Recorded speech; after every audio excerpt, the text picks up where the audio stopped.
రావణ కాన్స్టిట్యున్సీలా రావణ పెద్ద ఉత్తముడు, సంతన్న పెద్ద లంగా, మీరంతా పెద్ద ఉత్తములు మీరంతా, సత్యహరిచంద్రుని పిల్లలు మీరంతా, అయ్యా అంతే పిల్లలు అంతే, అంత మొత్తం లంకల పుట్టిన రాక్షసులు అని చెప్పని కేసీఆర్ బొచ్చడు సార్లు చెప్తుండే ఆంధ్రుల గురించి.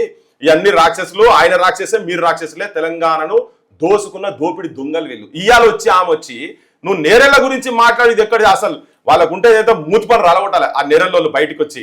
ఎన్నిసార్లు వీళ్ళు వాళ్ళకి ఇప్పటికి న్యాయం జరగలే. పోలీసు వాళ్ళ మీద కూడా ఏం జరగలే. అడ్వకేట్ తో సహా మొత్తం అందరినీ కొని అవతల పడేసినారు. వ్యవస్థ అనొద్దు కానీ వీళ్ళందరూ కలిసే ఉన్నారు కదా.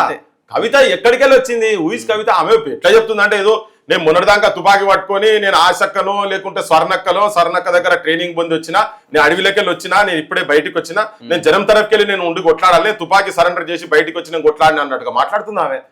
ఇట్లా పట్టుకొని ఒకటే పెట్టి సింగరేణి హక్కుల గురించి మాట్లాడుతుంది ఆమె, నేరెళ్ల గురించి మాట్లాడుతున్నది. వామ్మో